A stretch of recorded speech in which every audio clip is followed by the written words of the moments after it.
지난 8월 캠프 데이비드 한미일 정상회담에 대해서 뉴욕타임즈는 미국 외교의 꿈이 이루어졌다라고 보도했습니다. 미국의 동아시아 전략에 풀리지 않는 문제였던 한일 간 군사협력을 윤석열 대통령이 속 시원히 풀어줬기 때문입니다. 바이든은 한미일 정상회담에서 연일 훌륭하다, 행복하다라고 외쳤습니다. 한미일 군사동맹으로 가기 위한 군사협력의 핵심은 미사일 정보를 실시간으로 공유하는 것입니다.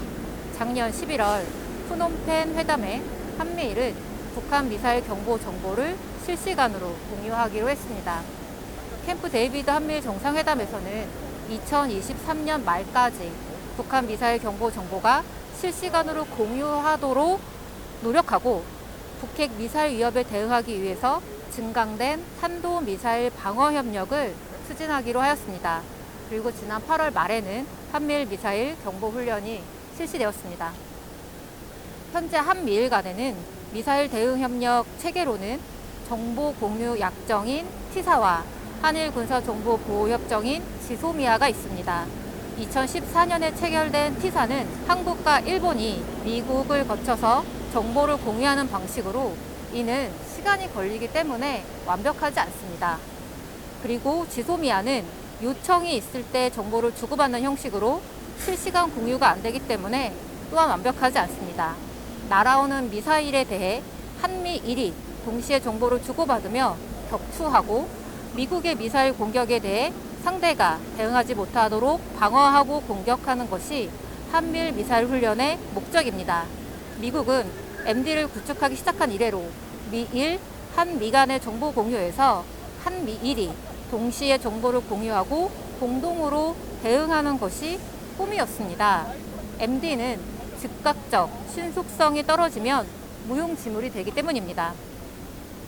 시시때때로 열리는 한미일 군사훈련도 문제이지만 한미일은 군사훈련을 정례화하기로 했습니다. 한미가 3월과 8월 연합지휘소 훈련인 을지자유의 방패 훈련을 하고 이에 맞추어 대규모 실기동 훈련을 진행하는 것처럼 한미일 훈련도 명칭을 정하고 정례화하기로 한 것입니다.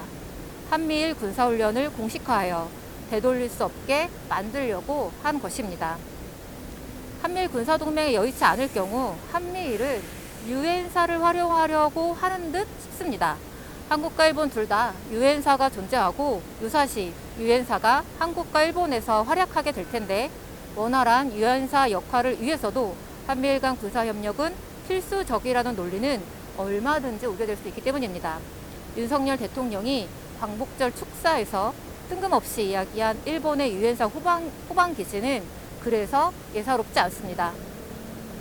캠프 데이비드 정상회담에서 한미일은 공동의 이익과 안보에 영향을 미치는 지역적 도발과 위협이 발생하였을 경우 삼국 정부가 신속하게 협의하도록 공약하였습니다.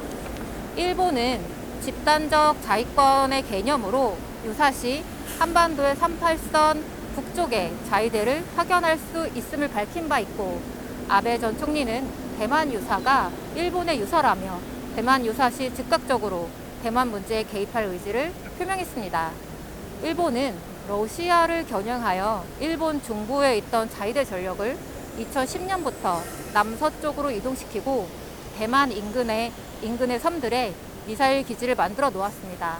오는 10월 15일부터 31일까지 미국과 일본은 공동으로 낙도 방어 훈련을 실시하며 대만에서 240km 떨어진 매우 가까운 곳에 미군이 정비될 예정입니다. 바이든이 행복해하고 미국 외교의 70년 꿈이라 불리는 이유가 이것입니다. 한미일 군사협력은 북한뿐만 아니라 중국까지 겨냥하고 있으며 현재의 미국의 대중국 군사압박 전략에 따라 중국 봉쇄가 더 큰 목적입니다. 미국은 상호 운용성이라는 전략에 의해 한국과 일본의 군사력을 일체화시키고 있고 한국의 군대는 미국의 실질적 용병이 되어가고 있습니다. 한미일 군사협력 체계를 아시아판 나토라 부르는데 한미일 군사협력은 나토보다 더 위험할 수 있습니다. 우리는 분단된 상태로 군사적 대결이 첨예한 상태이고 제국주의 잔류국가, 자본주의 국가 서유럽은 러시아를 고립시키고 견제하려는 공동의 목표가 있었지만 우리는 중국과 적대할 하등의 이유가 없는데 속절없이 미국에 끌려다니면서 우리의 경제적 이익, 안보 이익을 희생시키는 호구가 되어가고 있습니다. 미국이 한일 간의 관계 개선을 시키려는 노력은 샌프란시스코 조약을 체결 직후인 1951년 10월부터 시작되었습니다. 65년 한일 협정이 미국의 중개 아래 체결되고 이명박 정권 시절 한일 군사조약 체결을 시도하다 안 되고 박근혜 정권 말에 지소미아가 체결되었습니다. 그리고 윤석열 정권에서 한미일 군사협력이 구체화되고 있습니다. 이를 뒤집어 보면 한일 군사협력은 미국의 70년 외교의 수건이라 할 만큼 민중의 거세 찬 저항으로 매번 이루어지지 못했다는 것을 알 수 있습니다.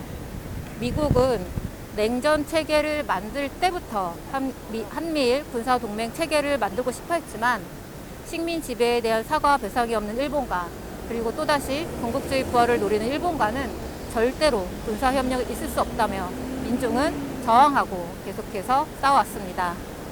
정권이 잘나서 지금까지 이렇게 온 것이 아닌 것입니다. 민중을 믿고 한미일 군사협력을 막아내고 한반도의 평화 자주를 지키기 위해서 저희가 열심히 촛불을 들고 싸워야겠습니다. 감사합니다.